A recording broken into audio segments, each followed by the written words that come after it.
Back in 1969, in the middle of all this massive social change, one single law completely shook up British democracy. It was called the Representation of the People Act, and it gave the vote to 1 million teenagers, like literally overnight. But here's the thing. Giving someone a right is the easy part. Making it actually work, now that's a whole different story. So today, we're going to pull back the curtain on the official instruction manual that made it all happen. So the big headline from the act was simple, but it was absolutely revolutionary. The voting age was dropped from 21 all the way down to 18. And just like that, the entire definition of who gets a say in running the country was rewritten.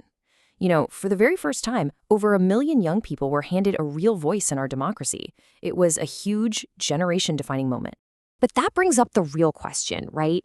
It's great to have this new right, but how do you turn it into a reality? How do you actually go from just being an 18-year-old to putting that little cross in a box on polling day? Well, it's all about the nuts and bolts, the forms, the rules, and that's exactly what we're going to get into. So here's our game plan. We're going to follow the entire voter's journey. First up, we'll look at the law and its super important instruction manual. Then we are going to tackle the first big hurdle, getting your name on the list. After that, we'll check out all the different ways you can actually cast your vote. We'll dive deep into the rule book that makes sure every election is fair, and then we'll connect it all back to the big debates that this law still kicks off today. All right, let's kick things off then. Section 1, Power to the 18-year-olds. Okay, so first, we need to get this key difference between an act and the regulations. The 1969 Act, that was the big headline-grabbing decision from Parliament, right? But what we're focusing on are the regulations. That's the super detailed how-to guide that made it all real. Think of it like this. The Act is the decision to build a brand new car. The regulations? Well, they're the engineering blueprints and the factory assembly manual. They're what turn the big idea into something that actually works. And that brings us to the first and honestly, the most fundamental step on any voter journey. You've got to get your name on the list. So let's be crystal clear about this. Your right to vote means absolutely nothing if your name is not on the electoral register. It is the one non-negotiable gateway to the polling booth. If you're not on that list, you can't vote. It's as simple as that. So how did you get on it back then? Well, the whole process kicked off with something called the annual canvass and a document called Form A, which was sent to every single household in the country. The head of the house had a legal duty to fill it out, listing everyone who lived there. And here's the really smart part where you can see they were thinking ahead. They had to include anyone who was going to turn 18 during the coming year. So the whole system was built from the ground up to actually expect and welcome new voters. But it didn't just stop there. The whole system was designed to be checked and then double-checked. First, a draft register was published for everyone to look at. If you saw a mistake or maybe you'd been left off by accident, you could make something called a claim. And if you saw a name on there that you thought shouldn't be, you could make an objection. After that hard deadline of December 16th, all the corrections were made, and then the final official list was published. That kind of transparency is absolutely essential for building public trust in the whole process. Now, check out this really clever little detail in the rules, something that was massively important for young voters. If you were on the register but you were still 17, Regulation 8, Paragraph 2 made sure the system was ready and waiting for you. It literally printed the exact date of your 18th birthday right there next to your name. This meant you were automatically good to vote in any election that happened on or after that day. No extra paperwork, no waiting for next year's list. You were good to go from the moment you turned 18. Okay, so your name is on the list. You're officially in the game. But what happens if you can't physically get to the polling station on the day? Let's have a look at the different ways you could cast your ballot. I mean, this was a huge question, especially for all these newly enfranchised 18-year-olds. Think about it. What if you're living away at university? Or maybe your job takes you to another city? Or what if you're just on holiday? The system absolutely needed to have flexible options to make sure that everyone could actually take part.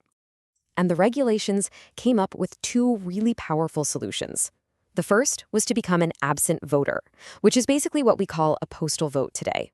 They send the ballot paper to you, you fill it in, and you post it back. Simple. The second was a proxy vote. That's where you formally appoint someone you trust to go to your polling station and physically cast your vote for you. So, two different problems, two very clever solutions.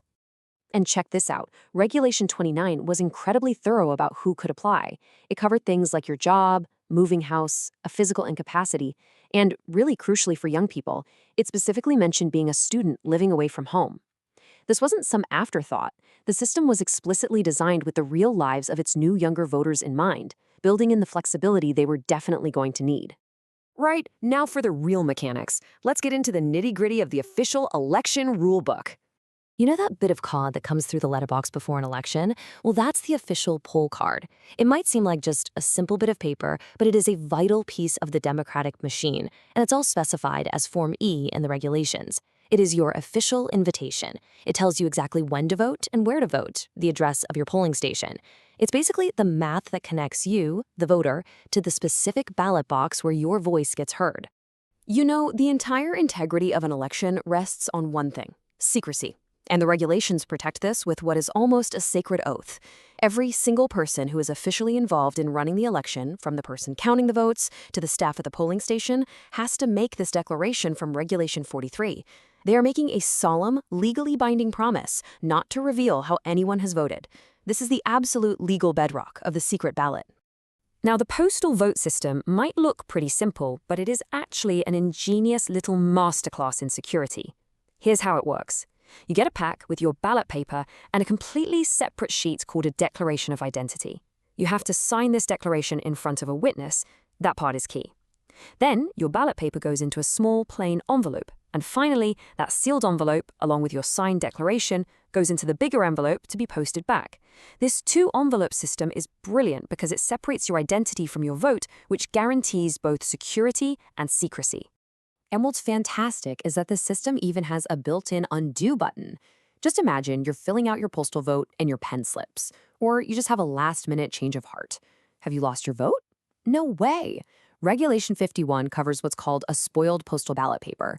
You could send the whole pack back, and as long as there was still time, they would issue you with a brand new one. It's a safety net to make sure a simple mistake doesn't cost you your say. Okay, for our final section, let's bring this right up to the present day and see how the ripples from this 1969 law are still being felt.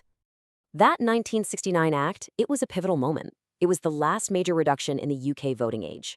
But the conversation, it didn't stop there.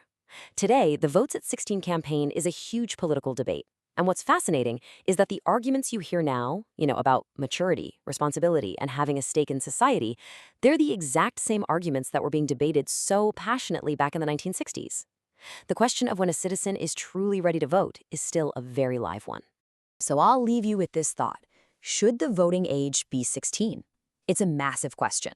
But thinking about everything we've just covered, the registration forms, the rules for students living away, the annual canvass, what parts of this super detailed election rulebook would actually need to be changed to make it happen?